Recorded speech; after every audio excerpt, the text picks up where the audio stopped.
AP brand ఇమేజ్ని damage చేసేటువంటి కుట్ర జరుగుతుందనేటువంటి వార్తలు వస్తున్నాయి. ఇంతకీ ఏపీ బ్రాండ్ ఇమేజ్ని డ్యామేజ్ చేయాలనేటువంటి కుట్ర ఎవరు చేస్తున్నారు, ఎక్కడ చేస్తున్నారు, ఎలా చేస్తున్నారు, అసలు ఏం జరుగుతుంది అనేది మనం పూర్తి స్థాయిలో విశ్లేషణ చేసుకుందాం. ప్రస్తుతం మనతో పాటున్నారు ప్రముఖ రాజకీయ విశ్లేషకులు, ప్రముఖ సీనియర్ జర్నలిస్ట్ సిఎస్ రావు గారు. వారితో మాట్లాడదాం. సార్ నమస్తే సార్. ఆంధ్రప్రదేశ్ బ్రాండ్ ఇమేజ్ని డ్యామేజ్ చేయాలనేటువంటి కుట్ర జరుగుతుందనే వార్తలు వస్తున్నాయి.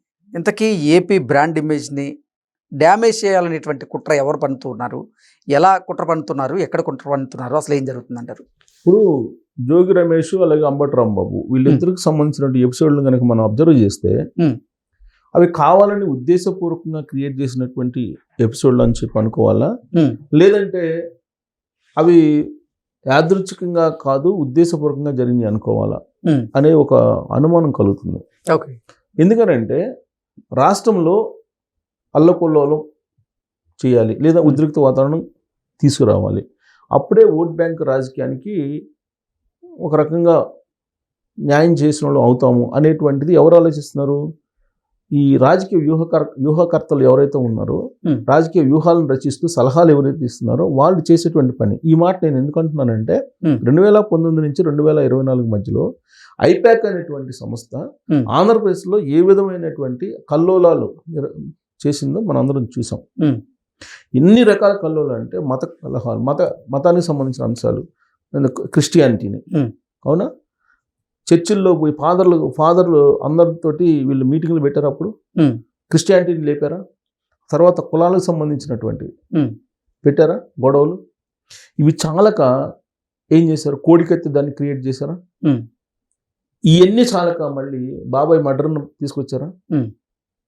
ఇవన్నీ కూడా కేవలం ఓట్ బ్యాంక్ రాజకీయాల కోసం రాజకీయ సలహాలు ఇచ్చేటువంటి దౌర్భాగ్యపు సంస్థలేగా. వాళ్ళకి రావాల్సినటువంటి డబ్బు కోసం, రాజకీయ పార్టీలు ఇచ్చేటువంటి ఈ ఫండింగ్ కోసం, లేదంటే రాజకీయ పార్టీలు ఇచ్చేటువంటి ఓ పెద్ద కోట్లాది రూపాయల డబ్బు కోసం సమాజాన్ని ఏ విధంగా చీల్చి చెండాడి విద్వేషాలను రెచ్చగొడుతున్నారు అనేది మనం 2019 నుంచి 2024, 2019 ఎలక్షన్ ముందు మనం చూసాం కదా. 2019 ఎలక్షన్ ముందు జగన్మోహన్ రెడ్డి గారిని ముఖ్యమంత్రిని చేయడానికి ఐపాక్ రచించినటువంటి వ్యూహాలు కదా ఇవన్నీ నేను చెప్పినవన్నీ. 2019 నుంచి 2024 మధ్యలో ఏం జరిగింది అనేది మనం చూసాం, అవునా. 2019 తర్వాత అధికారంలోకి వచ్చిన తర్వాత జగన్మోహన్ రెడ్డి గారు ఆయన పరిపాలన ఏ విధంగా ఉంది, ఏ విధంగా చెయ్యాలి అనేది నిర్దేశించింది ఎవరు? ఐపాక్ కదా. సలహాదారుగా వాళ్ళే ఉన్నారు కదా. ఇప్పుడు మళ్ళీ అధికారంలో రావడానికి ఐపాక్ అనేది బెంగళూరు కేంద్రంగా చేసుకొని వ్యూహాలను రచిస్తుంది. ఇది తెలుగుదేశం పార్టీ వాళ్ళు అలాగే ఇంటెలిజెన్స్ అనుమానిస్తుంది. దాంట్లో భాగంగానే జోగి రమేష్, అంబటి రాంబాబు. ఇప్పుడు జోగి రమేష్ కానీ అంబటి రాంబాబు గారు బేసిక్గా అడ్వకేట్ అండి.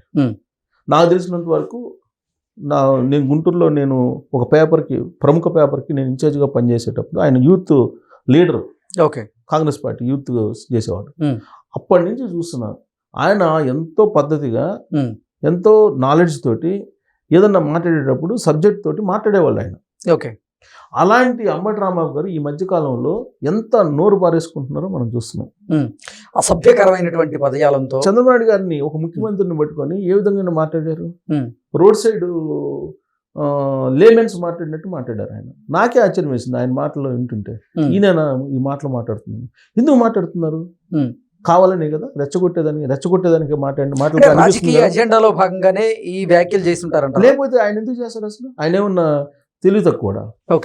బేసిక్గా అడ్వకేట్, ప్లస్ దానికి తగ్గట్టు రాజకీయాల్లో అనుపానుపులు చూశాడు. గెలిచింది 2 సార్లు అయినా కానీ సుదీర్ఘకాలం పాటు కాంగ్రెస్ పార్టీలో ఉన్నారు ఆయన. రాష్ట్రం నుంచి ఢిల్లీ రాజకీయాల వరకు ఆయన చూశాడు. అలాంటి అంబటి రాంబాబు గారు అధికారం ఉన్నా లేకపోయినా సమయం పాటించేటువంటి ఆయన. అలాంటి అంబటి రాంబాబు గారు ఆ విధమైనటువంటి లేమెన్ లాగా ఆయన బూతులు మాట్లాడుతున్నారంటే మరి అది ఉద్దేశపూర్వకం అనుకోవాలా, లేదంటే ఏమనుకోవాలి? ఎక్కడో డైరెక్షను, ఏదో డైరెక్షను. ఆ డైరెక్షన్ మేరకు ఖచ్చితంగా కొంతమందిని పికప్ చేసుకొని వాళ్ళ చేత మాట్లాడించాలని. లేదంటే అంబటి రాంబాబు గారు ఆ విధంగా మాట్లాడారంటే అసలు నాకు పరిచయం ఆయన, అసలు నేను ఆశ్చర్యపోయా. అసలు ఏంటి ఇట్లా మాట్లాడుతున్నారు ఈయనని.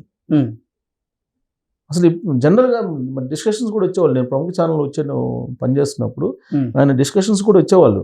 డిస్కషన్స్కి వస్తే పాయింట్ టు పాయింట్ మాట్లాడేవాళ్ళు ఆయన. ఓకే. అవతల ప్రత్యర్థిని ఇరుకుని పెట్టేలాగా మాట్లాడేవాళ్ళు. నేను రోసీ గారు తర్వాత కొంచెం సబ్జెక్ట్ మీద ఇప్పుడు అసెంబ్లీలో మాట్లాడుతుంటారు కదా, మరి ఇప్పుడు ఎందుకు మాట్లాడారు ఈ విధంగా అంటే సంథింగ్ స్కెచ్ ఉంది. జోగి రమేష్ గారు ఏంటి, జోగి రమేష్ గారు అధికారంలో ఉన్నప్పుడు మంత్రి పదవి కోసం ఏం చేశారు ఆయన, చంద్రబాబు నాయుడు గారి ఇంటి మీద తీసుకెళ్ళి దాడులు చేశారు. అప్పుడు సీన్ కట్ చేస్తే ఆయనకు మంత్రి పదవి ఇచ్చారు. మరి ఆయన చేసిన పని అది, లేదంటే ఎవరైనా జయించిందా? ఓకే, ఇది ఆలోచించుకోవచ్చు. ఇప్పుడు జోగి రమేష్ గారు నకిలీ మద్యం నుంచి బయటకు వచ్చారు కేసులో. నకిలీ మద్యం కేసులో 83 రోజులు ఏమో ఉన్నారు ఆయన, జైల్లో ఉన్నారు. ఆయన కుమారుడు, ఆయన బ్రదరు వీళ్ళందరూ ఉన్నారు. అద్దేపల్లి జనార్దన్ రావు వాళ్ళ బ్రదర్స్ వీళ్ళందరితో కలిసి నకిలీ మద్యాన్ని తయారు చేశారని చెప్పి సిట్టు నిర్ధారిస్తుంది. రిమాండ్ 83 రోజులు జైల్లో ఉన్నారు. జైల్లో నుంచి బయటకు వచ్చారు. బయటకు వచ్చిన తర్వాత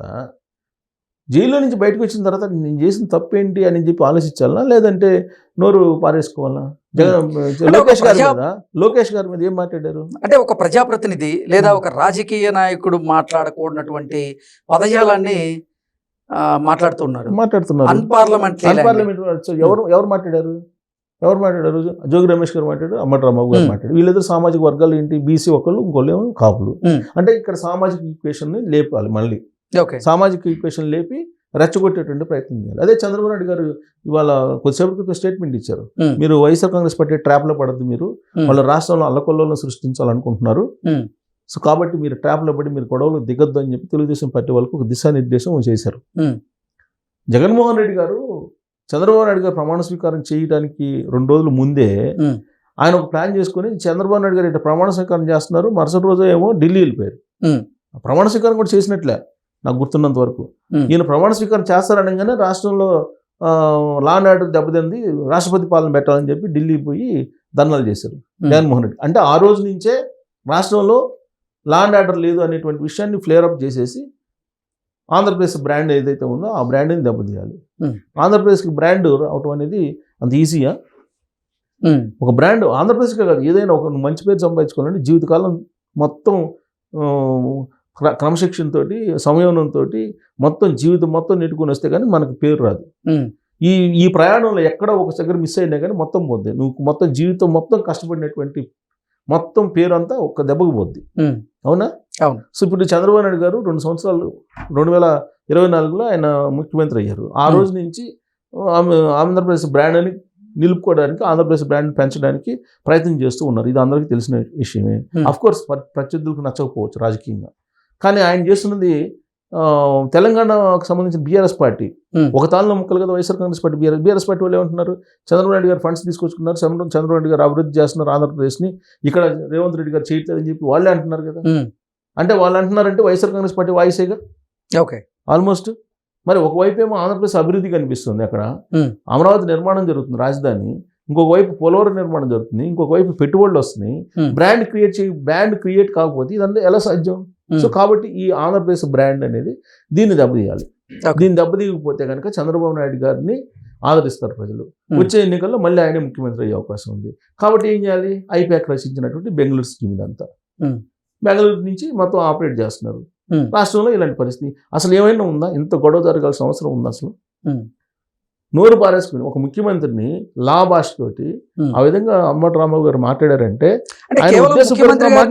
ముఖ్యమంత్రి గారి తల్లిదండ్రులను కూడా అందరినీ ఆయన యాదృచ్ఛికంగా వచ్చిన మాటలు కాదు, అది ఉద్దేశపూర్వకంగా వ్యూహాత్మకంగా రెచ్చగొట్టేటువంటి మాటలు. అది ఓకే, రెచ్చగొట్టేటువంటి మాటలు.